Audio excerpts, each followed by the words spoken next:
আরেকজনের টাকা নিয়ে মসজিদে দিচ্ছেন, উপকার হইব মসজিদের, সব হইব টাকাওয়ালা, আপনার ফিটা মাফ নাই।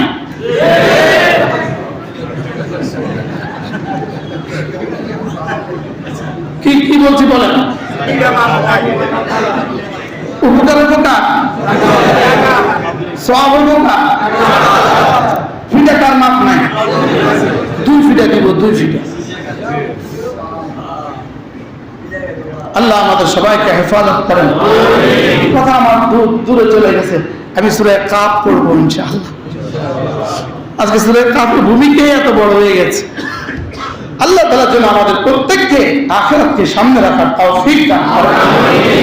মওতকে মনে করলে কয়টা ফায়দা? এক নম্বর কি? 3টা। এক নম্বর কি? আরো অনেক ফায়দা তো আছে। বিখ্যাত তাবেঈ আতা ইবনে আবি রাবাহ তিনি বলেন, কেউ যদি মওতকে ভুলে যায় তাহলে আল্লাহ তাআলা তাকে 3টা শাস্তি নগদ দান করেন। মওত ভুলে গেলে 3টা শাস্তি কি নগদ দান করেন। একটা শাস্তি হলো সে তওবা করতে সুযোগ পায় না, তাকে তওবার তৌফিক দেন, কি দেয় না? 2 নাম্বার, তাকে অল্প তুষ্ট করে না। এরা অল্প তুষ্ট না? হ্যাঁ, আল্লাহকুমুত তাকাসুর, আরো চাই, আরো লাগবে, আরো লাগবে। 3 নম্বর শাস্তি কি? তার ইবাদতে মজা থাকে না। বলেন 3 নম্বর শাস্তিটা আমাদের কেমন হইতেছে? ইবাদতে কি নাই? ইবাদতে মজা উঠাইয়া দেওয়া হয়। নামাজে মজা লাগে না?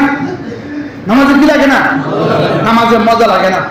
হযরত ইমাম মালিক রাহিমাহুল্লাহ তাআলা যখন একটা মাসালা লিখতেন, একটা মাসালা লিখে তিনি এতটা খুশি হয়ে যেতেন, বলতেন আইনা আবনাউল মুলুক মিন হাদিল লাজ্জাত, আমার কাছে যে মজা লাগে এই মজা থেকে বাদশার সন্তানরা কোথায়? কি একটা মাসালার মজা এর চেয়ে বেশি মজা লাগতো। আলহামদুলিল্লাহ, তাফসীর যে পড়ি, কিতাব যে পড়ি, মাঝে মাঝে এত মজা লাগে, মজায় অস্থির হয়ে যায়। মজা, এত মজা, আল্লাহর কালাম এত মজা, আল্লাহর কিতাব এত মজা, আল্লাহর কালাম এত মজা। আলহামদুলিল্লাহ। মজার বিষয় হলো আমি ব্যক্তিগতভাবে আমার কাছে সমস্ত ইবাদতের মোকাবেলা করতে আরো বেশি ভালো লাগে। সমস্ত ইবাদত হইল আঙ্গুলের মাথার পানি, সমস্ত ইবাদত আঙ্গুলের মাথার পানি। জিহাদ হলো সমুদ্রের অবশিষ্ট পানি। সুবহানাল্লাহ বলেন, বলেন সমস্ত ইবাদত কি আর জিহাদ কি?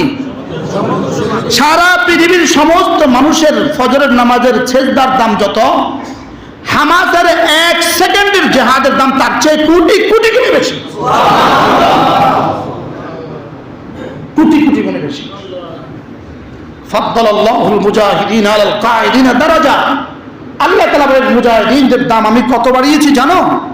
কাঈদিনের উপর আমি কত বাড়িয়েছি জানো? দারাজা বাড়িয়েছি। আল্লাহ তাআলার আদনা দারাজা, 2 দরজার পার্থক্য আসমান আর জমিন। আর কাঈদিন মানে যারা ঘরে আছে, আমরা কাঈদিন, আমরা কি? তো কাঈদিন যারা ঘরে আছে মানে ঘরে থেকে যারা সমস্ত ইবাদত করে। সুবহানাল্লাহ। ঘরে আছে মানে যারা বাইতুল্লাহতে আছে, বাইতুল্লাহতে। সুবহানাল্লাহ। বলেন বাইতুল্লাহর নামাজ, বাইতুল্লাহর তেলাওয়াত, বাইতুল্লাহর তাওয়াফ, বাইতুল্লাহর সাই, আরাফা, মুজদালিফা, যে পরিমাণ যদি 18 ছাড়া পৃথিবীর সমস্ত মানুষ একসাথে আরাফার মাঠে যায়, একসাথে আরাফার মাঠে যোহর নামাজ পড়ে, একসাথে আরাফার মাঠে যোহর থেকে আসর একটা ছেদা দেয়, 9 জিলহজ্জা যে পরিমাণ দামি হবে, হামাসের 1 সেকেন্ডের দাম তার চেয়ে বেশি। এবার বলেন জিহাদের দাম কত? এবার মুসান্নিফ কি বলেন জানেন? এবার সমস্ত ইবাদত যোগ জিহাদ সমান সমান যত, তলাবুল ইলমে তার চেয়ে বেশি দাম। কি বুঝলেন? আকলে ধরে বলে এটা মানে কি? সমস্ত ইবাদত জিন্দা হবে জিহাদ দিয়া। সমস্ত ইবাদত জিন্দা হবে জিহাদ দিয়া, আর সমস্ত ইবাদত আর জিহাদ জিন্দা হবে তলবুল ইলম দিয়া। এবার এটার দাম কত? বাকি সেটা থেকে আমরা কি পরিমাণ বঞ্চিত হয়েছি। 5 মিনিট পড়ে না কেউ, 5 মিনিট, 10 মিনিট পড়ে না,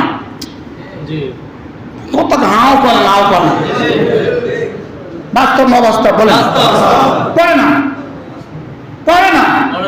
আর কি বলবো এটাও জানে না, পড়ে তো পত্রিকা পড়ে। কি পরিমাণ পড়েন পত্রিকা, কি পরিমাণ মোতালা করেন পত্রিকা। হাবিবুল্লাহ মেজবাহ রহমতুল্লাহ বলতেন, সকালবেলা দরজা খুলি আজকের খবর, আজকের তাজা খবর দেয় না, দেয় না, দুয়ারে ঢাকার দুয়ারের নিচে দিয়ে দিয়ে যায়, দেয় না, দরজার নিচে দিয়ে দিয়ে যায়, দরজার নিচে দিয়ে দিয়ে যায়। অর্থাৎ তুমি চোখ খোলা মাত্র যেন আজকের তাজা খবর। আর আমি প্রায় দেখি বন্ধু বান্ধব কারো বাসায় গেলে ওই বাসার ড্রয়িং টেবিলে, ড্রেসিং টেবিলে এই পত্রিকা আছে নিচে নিচে, বুঝলেন না, নিচতলাতে পত্রিকা আছে, 18 বছর আগের পত্রিকা, ইনি একটা তুলে নেন, এমন ধ্যানের সাথে পড়ে যেন আজকের খবর সব। বুঝেন না কথা, দস্তখানা আনা পর্যন্ত উনি ব্যস্ত কিসের মধ্যে, কত বছর আগের পত্রিকা, হাসিয়া সব পড়ে বেঁধেছে, হাসিয়া, বুঝেননি, 65 আর কি, হাসিয়া সব পড়ে ফেলতেছে।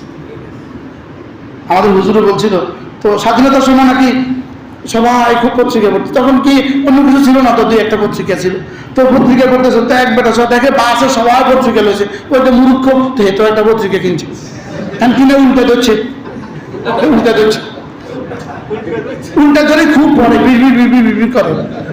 তার জন্য জিজ্ঞেস করতেছে, ভাই দেখছে, বুঝতেছে আর কি বিষয়টা, ভাই কি খবর আছে, কি খবর, আগের মতো সব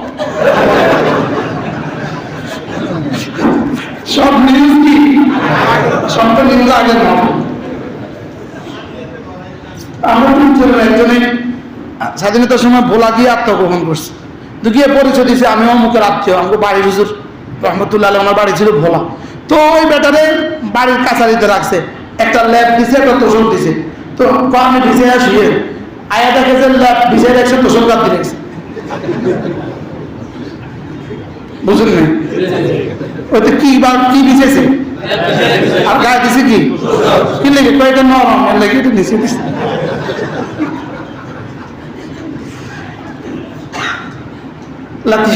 লাতিফ হয়ে গেল, চুটকি হয়ে গেল।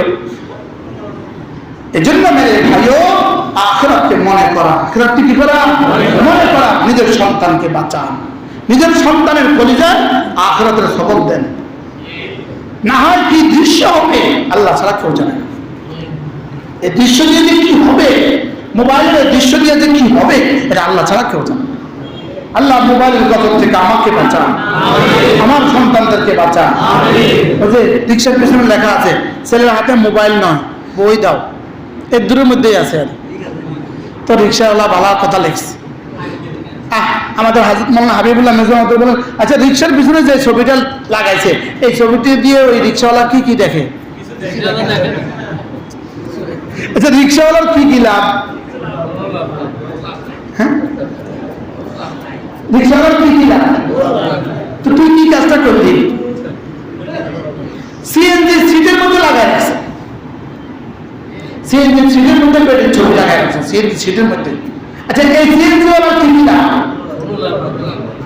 এটা হলো গুনাহের বেলজ্জত, এমন কিছু গুনাহ হয়ে গেল যেটাতে তোর কোনো মজা নাই, তোর গেল সব গেল, তোর গেল সব গেল।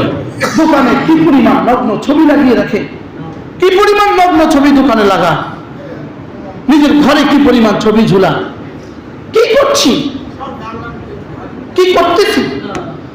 আল্লাহ মেহেরবানি করে ইন্নালিল্লাহ, কি হয়ে গেল, কটা বাজছে, মাতেন না কেন আপনারা?